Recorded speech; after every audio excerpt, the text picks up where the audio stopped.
እድሜያችሁ ከ15 ዓመት በታች ሆናችሁ ይህን ቪዲዮ ስክሮል አድርጉት፣ አሳልፉት በፍጥነት። አሁን ማስደምጣችሁ በሙስሊሞች በዓለም ላይ በጣም ተቀባይነት ያለው ዶክተር ዛኪር ናይክ ስለሰራው ማስተርቤሽን ያስተላለፈው ሴጣናዊ ትምህርትን ምላሽ እንሰጥበታለን። አድምጡት ቪዲዮውን።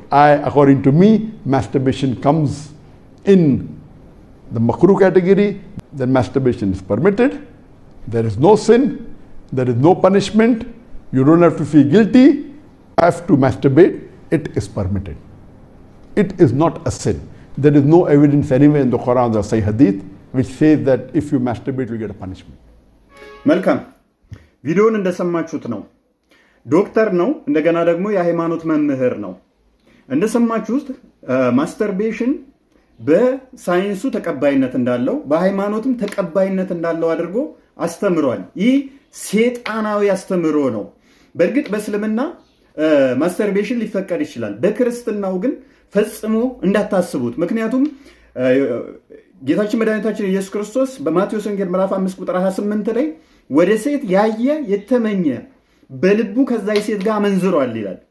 አይተህ ከተመኘህ አመንዝራነት ከተባለ ማስተርቤሽን ማድረግ ደግሞ ከዛም ይከፋል። ምክንያቱም ማስተርቤሽን ስታደርግ ይበልጥ ከማየትና ከመመኘትም ድርጊት ውስጥ ስለምትገባ ማለት ነው። በእርግጥ ወደ እስልምናው ስንሄድ በሳሂህ ቡኻሪ 2657 ቢ እና 6612 ላይ እያንዳንዱ ሰው ወሲብ የሚያደርገው የሚመኘው ወይንም ደግሞ የሚዘሙተው አላህ ቀድሮበት ነው፣ ወስኖበት ነው።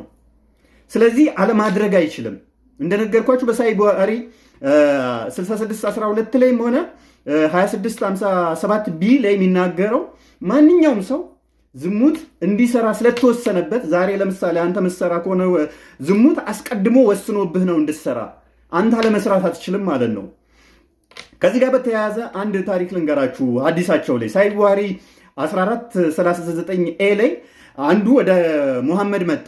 እንደዚህ ያለው ቤቴ ውስጥ አንዲት ሰራተኛ ወይንም ባሪያ አለችኝ፣ ውሃ ምናምን ትቀዳልኛለች እና ከዛች ከባሪያዬ ጋር ወይም ከሰራተኛዬ ጋር ወሲብ አደርጋለሁኝ፣ ግን እንድታረግዝ አልፈልግም አለው። ምን ላደርግ ብሎ ነው እንግዲህ ጥያቄ እየጠየቀ ያለው። የአላህ መልእክተኛ የሚሉት ነብይ የሚሉት ሰው ምን ቢመክር ጥሩ ነው? እንዳታረግዝ ከፈለክ አለው ሴክስ አድርገህ የወንድ ዘርህን ውጭ አፍስስ አለው።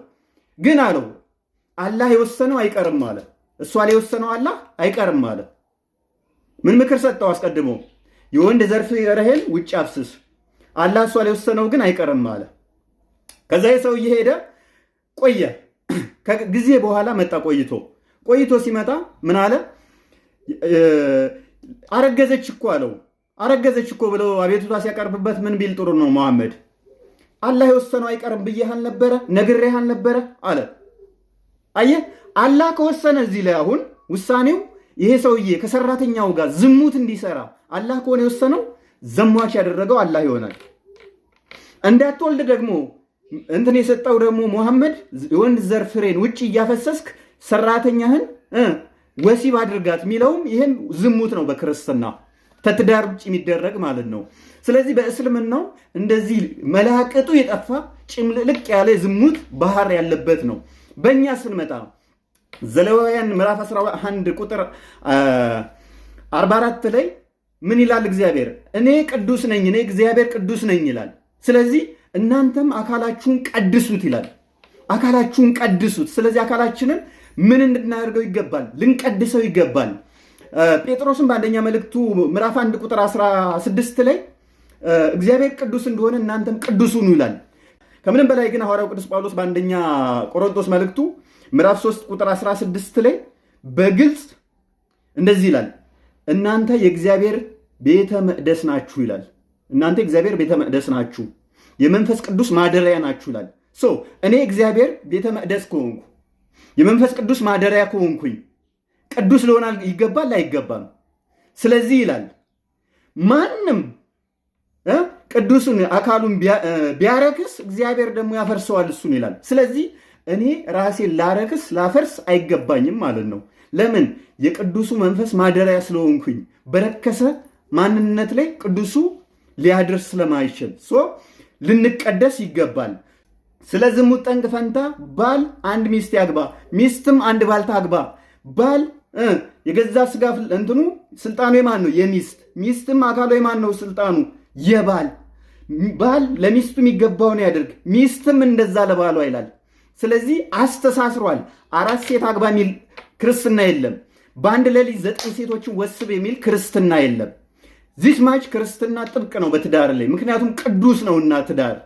ስለዚህ ማስተርቤሽን በራሱ ኃጢአት ነው እንዳታስቡት። በሐዋርያት ሥራ ምዕራፍ 15 ቁጥር 20 ላይ ከዝሙት ሽሹ ይላል። ስለዚህ ከዝሙት ልትሸሹ ይገባል። ማስተርቤሽን በሳይንሱ ራሱ የሚደገፍ አይደለም። ምክንያቱም አካላችሁ የሚጎዳ ነው፣ ሱሰኛ የሚያደርጋችሁ ነው። ሃው ሱስ ነው። ይሄ ሰብኮንሽስ ውስጥ ገብቶ የሚቀበር ነው። ሰብኮንሽስ ማለት ይሄ ድብቁ አይምሯችን ውስጥ ይሄ ሱስ ሆኖ የሚቀመጥ ነው። የሆነ ሰዓት ላይ በቃ እንድትደበሩ የሚያደርጋችሁ ነው። ሰብኮንሽሳችሁ የሆነ የሚፈልገው ንጥረ ነገር አለ፣ ዶፓሚን ይባላል። ይህ ዶፓሚን ይህ ኬሚካል እጥረት በሚገጥመው ሰዓት ድብርት፣ ጭንቀት፣ መነጫነጫ ያመጣባችኋል። ልክ ማስተር ቤት በምታደርጉ ሰዓት ይህ ሆርሞን ሪሊዝ ይሆናል፣ ይለቀቃል።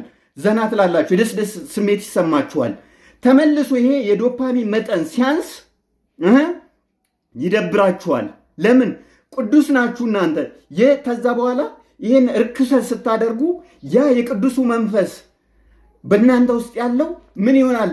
ገልቲ ስሜት፣ የጥፋተኝነት ስሜት እንዲሰማችሁ ያደርጋል። ስለዚህ ይህንን ደጋግማችሁ የምታደርጉ ከሆነ ለው ስፐርም ካውንት ላይ ያመጣባችሁ ይችላል። የስፐርማችሁ መጠን ይቀንሰዋል። ሃው የቴስቴስትሮን መጠናችሁ ይቀንሳል። ቴስቴስትሮን ማለት የወንድ ዘር በወንዶች ላይ በብዛ የሚገኝ የወንድ እንትናችሁ ዲተርማይን የሚያደርግ ነው። የቴስቴስትሮን መጠን ማነስ ለው ስፐርም ካውንት ያመጣል። የስፐርም መጠናችሁ ሲያንስ ደግሞ የመራባት ችግር ያመጣል። ኢቭን የፀጉራችሁ የመመለጥ ችግር ያመጣል። ኢቭን ማስተርቤሽን ኦቨር የምታደርጉ ከሆነ ኒውትረንት ዲፊሽንሲ ያመጣል። ዶክተር ዛኪር ማስተርቤሽን እስከ ስንት ይቻላል ነው ያለው? ፐርዴ እሱ መጥፎ ነው ያለው ስንት እንደሆነ ታውቃላችሁ? እስከ 10 ካደረጋችሁ ነው። 10 የምታደርጉ ከሆነ እንደ ዶክተር ዛኪር ማስተርቤሽን ጉዳት አለው። 5፣ 6፣ 7፣ 8 ኢቭን 9 ብታደርግ እንደ ዶክተር ዛኪር አገላለጽ ማስተርቤሽን ችግር የለውም። ምን ያህል እብደት ምን ያህል እርኩሰት እንደሆነ አስባችሁታል? አንድ ሰው እንዴት ነው በቀን 10 ጊዜ ማስተርቤሽን ሴክስ የሚያደርገው? አንድ ራሱ በሳምንትም አይቻልም። አድምጡት እሱ ያለው ነው። Maybe 10 times a day, even that will cause problem. So if you have to masturbate, it is permitted. It is not a sin. There is no evidence anywhere in the Quran. ስለዚህ ማስተርቤሽን በራሱ ምን ያደርጋችኋል አልኳችሁ? ሱሰኛ ያደርጋችኋል። ለመውጣት እንድትቸገሩ፣ ትዳርን እንድትጠሉ፣ እጃችሁን አግብታችሁ እንድትኖሩ፣ የኒውትረንት ዲፊሽንሲ ያመጣባችሁና የአጥንት መሳሳት፣ አቅም ማነስ፣ ጡንቻችሁ መዛል ይጀምራል። አቅም ታጣላችሁ፣ ኢነርጂ ታጣላችሁ። የሆነ በቃ ሎው ኢነርጂ ትሆናላችሁ። ድክምክም ይላችኋል። ድብርት ውስጥ ይከታችኋል። ጭንቀት ውስጥ ይከታችኋል። ብቸኛ እንድትሆኑ ያደርጋችኋል። ትዳርን እንድትጠሉት ያደርጋችኋል። ራሳችሁን መጥላት ትጀምራላችሁ።